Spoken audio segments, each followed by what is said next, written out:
सुप्रभात विद्यार्थी, आज हम क्लास 7 और 8 हिंदी विषय के अंतर्गत व्याकरण के एक नए बिंदु को पढ़ेंगे।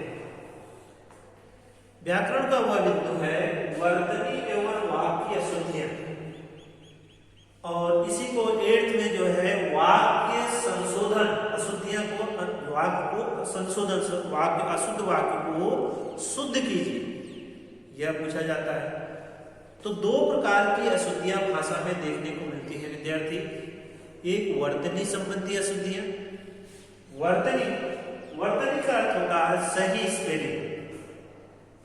स्पेलिंग की जो एरर होती है कि सही शब्द लिखने की जो गलतियां करते हैं वो वर्तनी की अशुद्धियां होती है। और वाक्य में जब प्रयोग किया जाता है तो सही शब्दों का प्रयोग ना होना, कहीं लिंग की अशुद्धि होती है, कहीं वचन की अशुद्धि होती है, कहीं क्रिया की अशुद्धि होती है, कहीं उचित सर्वनाम की अशुद्धि नहीं होती है। इस प्रकार की अशुद्धियां देखने को मिलती है। तो विद्यार्थी, तो आज हम पहले हम वर्तनी की अशुद्धियां हम देख लेते हैं, फिर वाक्य रचना की अशुद्धि अर्थात अशुद्ध वाक्यों का संशोधन भी देखेंगे। तो पहले वीडियो में हम वर्तनी की अशुद्धि वह कैसे होती है विद्यार्थी, भाषा का शुद्ध लेखन, उसके शुद्ध उच्चारण का, भाषा को सही रूप से लिखने के लिए उसको शुद्ध रूप से पढ़ना आना चाहिए, प्रोनाउंसिएशन उसका सही होना चाहिए, तभी हिंदी में वह सही रूप से लेखन कार्य होगा। दूसरा पॉइंट है भाषा के शुद्ध उच्चारण पर ध्यान देना बहुत आवश्यक है कि जो हम बोलते हैं कि हिंदी भाषा जैसे बोली जाती है वैसे ही लिखी जाती है, इसलिए सही उच्चारण करना जरूरी है। कई बार स्थानीय प्रभाव के कारण कि क्योंकि हमारा देश स्थित है, अलग अलग क्षेत्रों में अलग अलग प्रभाव, क्षेत्रीय प्रभाव आ जाते हैं, जिसके कारण हम गलत उच्चारण करते हैं और गलत उच्चारण करने के कारण हम उसको गलत रूप से लिखते हैं। इसलिए कई बार स्थानीय प्रभाव के कारण या व्याकरण का ज्ञान उचित न होने, व्याकरण का उचित ज्ञान न होने के कारण हम लिखने में बहुत सारी गलतियां करते हैं या लेखन कार्य में हमसे बहुत सारी गलतियां हो जाती हैं। तो दो प्रकार की, एक तो स्थानीय बोलने के कारण, स्थानीय भाषा के शब्दों का प्रयोग के कारण हिंदी में गलतियां होती हैं। दूसरा वह है व्याकरण का ज्ञान न होने के कारण कई त्रुटियां होती। त्रुटियां का अर्थ होता है गलतियां होती हैं, त्रुटियां, तो त्रुटियां यहाँ गलतियां होती है, त्रुटि माने गलती होती है। अब यहाँ हम कुछ शब्द संबंधी अशुद्धियां देखते हैं, जैसे ह्रस्व के स्थान पर दीर्घ का प्रयोग। तो जैसे यहाँ शब्द है आहार, आहार शब्द नहीं होता, आहार शब्द होता है। क्या होता है? आहार। तो यहाँ ह्रस्व है, यहाँ पर ये दीर्घ हो गया। उसी तरह ह्रस्व ई का ह्रस्व का दीर्घ ई, जैसे बीमार, बीमार जो है ई के स्थान पर ई का प्रयोग किया जाता है, तो यहां हो जाएगा बीमार, बीमार। तो बीमार जो है वह सही।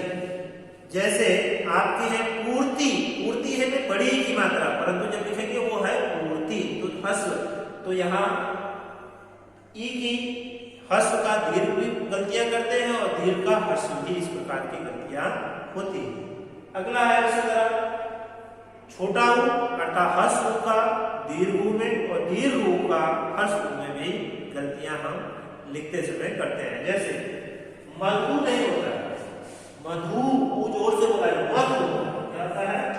मधु।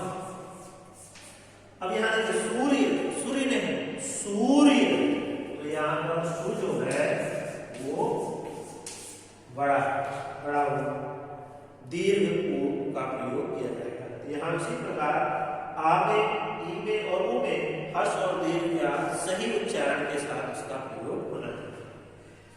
यहाँ पर अय के स्थान पर ए और ए के स्थान पर अय का भी प्रयोग इसी प्रकार करते हैं। जैसे अय शब्द नहीं होता, वो क्या होता है?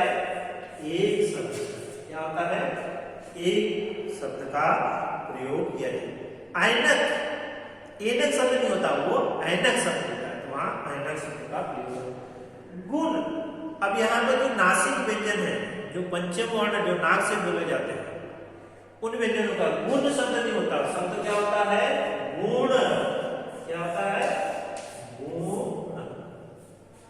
कभी कभी अनुनासिक बिंदु का चंद्र बिंदु और चंद्र बिंदु की बिंदु करते समय भी गलतियां हो जाती है लिखते समय। जैसे यहाँ चांद, चांद पे चंद्र बिंदु आया, यहाँ हो जाएगा ये चांद। रंग, अब यहाँ चंद्र बिंदु, रंग पे चंद्र बिंदु नहीं आता है, बिंदु आता है। रंग का अर्थ होता है गरीब, तो यहाँ हम लिखेंगे रंग। उसी प्रकार ज्ञ का प्रयोग में कभी कोई ज्ञान, जैसे ज्ञान, ये क्षेत्रीय, कहीं कहीं के क्षेत्रीय लोग ज्ञान, ज्ञान नहीं है, ज्ञान की जगह होगा ज्ञान, तो ये सही है। आगे देखें उसी आधार पर व की जगह व का प्रयोग करते हैं। पूर्व, पूर्व नहीं है, तो शब्द क्या है? पूर्व, तो ये शब्द हो जाएगा पूर्व। उसी तरह ट की जगह ठ और ठ की जगह ट, उसका भी हम कभी कभी लेखन कार्य करते समय गलती करते हैं। जैसे श्रेष्ठ नहीं होता, श्रेष्ठ, क्या हो जाएगा? श्रेष्ठ, श्रेष्ठ। उसी तरह छत्री वाला जो श है, वो छ का लिए, तो ये क्षमा या क्षुद्र, तो यहाँ पर क्षुद्र ये प्रयोग होगा। उसी तरह क्षमा नहीं, क्षमा, छत्री वाला छ।